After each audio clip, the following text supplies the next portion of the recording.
Doctor Adrián Fernández, muy buenas noches, ¿cómo estás? Un gusto saludarte, Jaime, muy bien. Qué bueno que hayas venido otra vez.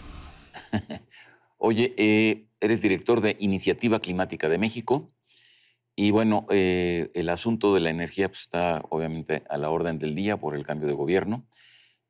Una de las grandes expectativas y de los grandes debates o de lo que causa incertidumbre es qué va a pasar con la reforma energética. Entonces, por un lado hay las declaraciones en el sentido de que esta reforma energética no se va a tocar, va.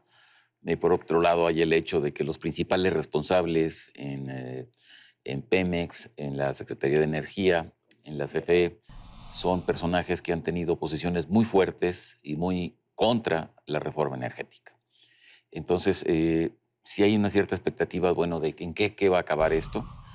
Yo tengo la impresión de que lo sabremos cabalmente pues, cuando el presidente electo tome el poder y efectivamente empiece a gobernar. Pero como quiera que sea, el asunto que nos ocuparía o nos ocupa es por qué es importante que la reforma energética no se revierta, no se eche para atrás. Entonces, lo primero es, esta reforma energética, ¿qué es lo que aportó en términos muy generales? ¿O aporta? La reforma energética, Jaime, en primer lugar lo que permitió es regular, normar la participación de inversiones privadas en el sector de petróleo, de electricidad en México. No estaba considerado, hay que decirlo al principio, en el diseño de la reforma, todos los aspectos que tienen que ver con la sustentabilidad, las energías verdes, las renovables, etcétera, no estaba considerado. Pero afortunadamente, y gracias no tanto a la cuestión gubernamental, sino a los grupos de la sociedad civil, a los think tanks, a la academia, después de que concluyó la reforma, vino la aparición de otra ley, la Ley de Transición Energética, que esa es la que se encargó de dar señales a los mercados de renovables. Entonces, la reforma fundamentalmente permitió, reguló lo que ya ocurría, por cierto, inversiones privadas. A ver, entonces, para que me aclares más el punto, está la reforma energética como tal y la ley de transición a renovables, energética. ¿Cuál es la comunicación entre ambas? Suponiendo que mañana efectivamente pues, se imponen los que tienen una visión más dura contra la reforma energética, ¿esto dejaría vivas? ¿Esta dejaría la ley de transición energética? Yo creo que sí, porque aquí la cuestión aparentemente ideológica de quién invierte en la energía en el país, eso, bueno, se debatirá y se discutirá. Lo que es una realidad mundial y también en México son los números fríos que tienen que ver con las energías renovables. Hoy, lo que es interesante, importante y necesario para el país es incrementar aún más la participación de energía solar y eólica para empezar, si queremos olvidarnos del medio ambiente, por cuestiones económicas, porque ya estamos hablando de que generar electricidad con viento nos cuesta la mitad que generarlo con energía fósil. Entonces, la nueva administración seguramente ya está conociendo estas cifras y diseñará la manera de impulsar estas energías, y lo que se va a decidir en dado caso por cuestiones políticas es de dónde sale el dinero. ¿Invertirá el Estado en que crezca la energía solar y eólica o serán los actores privados como lo han venido haciendo? Bueno, pero eso no es una cosa menor, porque efectivamente con esta reforma energética sí ha habido o está habiendo una fuerte inversión en energías, por ejemplo, eólica y solar. Es correcto. ¿No? Y esta energía la están haciendo, bueno, grandes transnacionales o empresas fuertes, y luego le están vendiendo esta energía a la CFE, que a su vez la distribuye, en fin, no sé. Es correcto. Entonces, y además, en este proceso, aparentemente, los pasos hacia adelante sería que en algún momento estos productores de energía pudieran venderle incluso a particulares. Es correcto. ¿No? Entonces, esa, digamos, era la tendencia. Pero si tú vuelves al viejo esquema donde la Comisión Federal de Electricidad es la única que puede producir y distribuir la energía eléctrica, pues automáticamente el primer problema que tienes es qué vas a hacer con esos particulares que ya están instalados con miles de millones de dólares. Una. Y segundo, vas para adelante. Entonces lo va a tener que hacer el Estado. Pero entonces, digo, sí, no es un cambio menor.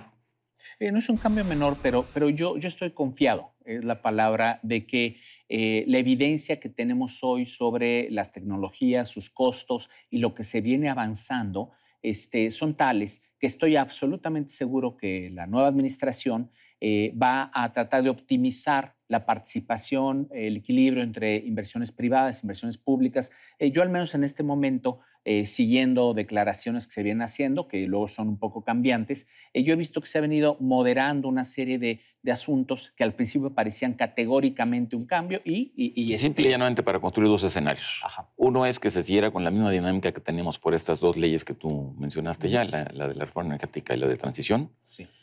que irían en el sentido que ya dijimos. Y otra, bueno, sería volver al viejo esquema y entonces, como quiera que sea, este paradigma sí estaría construido, ¿no? Y lo mismo valdría para el campo petrolero. O sea, si efectivamente Pemex es la única empresa que puede explorar, producir y vender el petróleo, pues las grandes inversiones que se han venido o que están ya, digamos, planeadas o apalabradas, pues también habría que echarlas abajo. Bueno, ahí es una cuestión de depende cuáles son los escenarios de política, ¿no? Habrá que esperar a que se consumen los hechos. Yo te decía, siguiendo nada más declaraciones de los mismos actores que estamos mencionando, las últimas a mí me suenan como que no van a echar para atrás tantas cosas. Yo creo que están aprendiendo. Pero sin del meternos tema. a adivinar lo que pasaría, ¿por qué sería importante que no se haga o que no volvamos al viejo paradigma? Mira, son muchas las razones. Son muchas las razones. Déjame darte un ejemplo muy fuerte. A ver. Y además, por cierto, un esquema en donde la Comisión Federal de Electricidad y la propia Secretaría de Energía tendrían grandes beneficios y podrían jugar un papel. Hoy en día tenemos 120 mil millones de pesos de subsidio a las tarifas eléctricas y crece cada año como la deuda de pensiones. Entonces, ahí hay una gran oportunidad. 120 mil millones de pesos. Al año de subsidio a las tarifas eléctricas. Entonces, como hay un pronunciamiento de que no debe quitarse los subsidios y que hay que apoyar a las personas de menos ingreso, la gran oportunidad es instalar millones de techos solares en los hogares a los que hoy subsidias, invierte, les regalas prácticamente los techos solares con lo que te cuesta el subsidio 3 años, tú instalas millones de techos solares y acabas con el subsidio. Entonces hay grandes oportunidades que va a ser muy evidente, estoy seguro que las van a ver, porque serían oportunidades que logran conciliar la parte de negocios, lo que hace sentido económico, con la parte ambiental y sobre todo con la parte social. Hubo una declaración de la próxima secretaria de Energía, diciendo que una de las ideas que tienen, pero ella lo ubicó muy precisamente en el campo y en los lugares donde hay una, digamos, yo entendí, ni siquiera producción de energía, digo, que no están, o que están conectados de manera muy precaria, diciendo justamente que se dedicarían a instalar este tipo de paneles, pero estaba hablando como de los sectores más desfavorecidos de la población. Y dijo otra cosa que me llamó la atención, y quiero tu opinión. Dijo que se podía entonces aprovechar para que esos paneles solares que se instalarían se produjeran en México y no se importaran, en esta idea de tal y cual. Sí, sí. ¿Qué te suenan ambas cosas? Mira, no es mala la idea de producir en México paneles solares. Cuando vino la reforma energética y sobre todo la ley de transición Sí. y con el establecimiento de metas obligatorias de energía renovable, se dio la señal a los mercados y empezaron a crearse fábricas de componentes para energía eólica y también solar.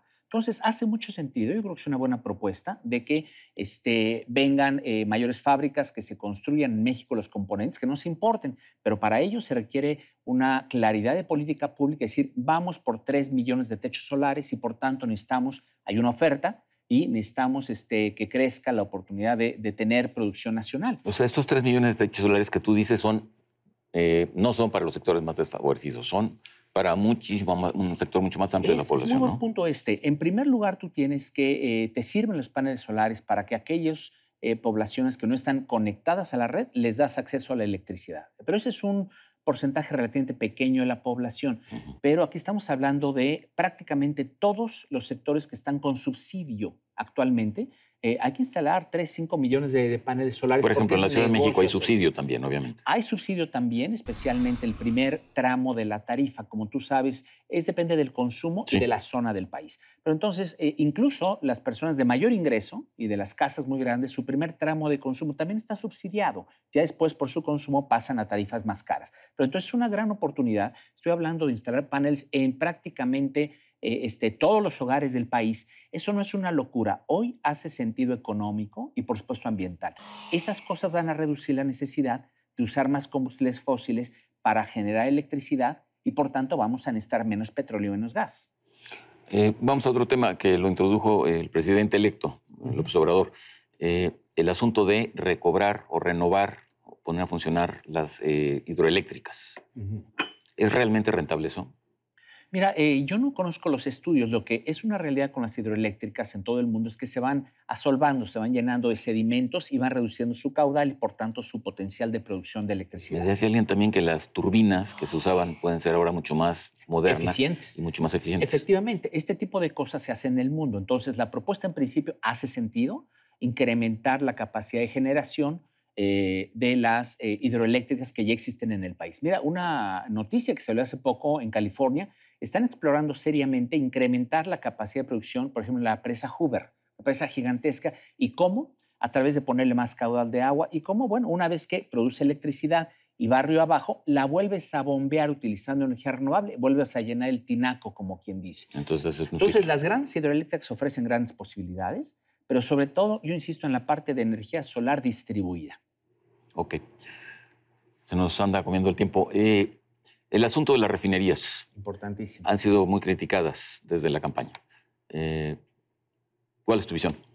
Dos puntos muy concretos. La pregunta correcta con respecto a refinación no debe ser, vamos a buscar la autonomía energética de refinados. La pregunta correcta es, ¿cuál es el punto óptimo? ¿Qué porcentaje debemos refinar en México para que sea una inversión adecuada? El tren, en mi opinión, de que se refine el 100% en México y que aquí tengamos autoabasto, eso yo creo que ya no va a hacer sentido económico. Habría que ver los números, pero eso ya no hace sentido. Sí hace sentido echar a andar y mejorar el funcionamiento de las 6 refinerías actuales. Entonces, es una cosa elemental de política que se aplique un secuenciamiento de las políticas, que vayan primero por echar a andar las 6 refinerías, que incrementen su producción, que está hoy al 25% de su capacidad, y después de eso, en 2 o 3 años, se analice con cuidado si vale o no la pena más refinerías. Yo creo que no vale la pena, pero tampoco me quiero yo adelantar, pero sería, en mi opinión, equivocado desde el día 1 no solo echar a andar las refinerías y crecerlas, sino que empezar a construir una nueva. Hay mucha evidencia internacional al respecto. Ahora se nos acaba el tiempo, ahora sí nos queda un minuto, pero ahí te va una pequeña apostilla. Yo tengo la impresión de que cuando se dice esto, del otro lado se está pensando, del lado del gobierno, del próximo gobierno, que el asunto de la autonomía energética no es un asunto solamente de costos, sino como de soberanía. Entonces, que si no somos autónomos en esa materia, estaríamos como débil soberanamente. ¿Ahí tú qué dirías? Yo separaría dependencia mayoritaria de un solo país como Estados Unidos a diversificación de las fuentes de energía. Hoy el mundo es muy amplio, podemos traer petróleo, gas, etcétera, de muchas partes del mundo, de tal manera que si bien dependiéramos de mercados internacionales, no dependeríamos de cuestiones de geopolítica, sino de cuestiones de precios internacionales. En resumen, ¿tú crees que esto se puede solventar de otra manera que no es necesariamente siendo autónomos? Para autónomos? llegar al óptimo que yo decía de cuál es el punto óptimo de refinación, combinado con importaciones, etcétera. Con eso cerramos. Te agradezco mucho. Contrario, gracias. En Contexto, buenas noches. Hasta la próxima semana.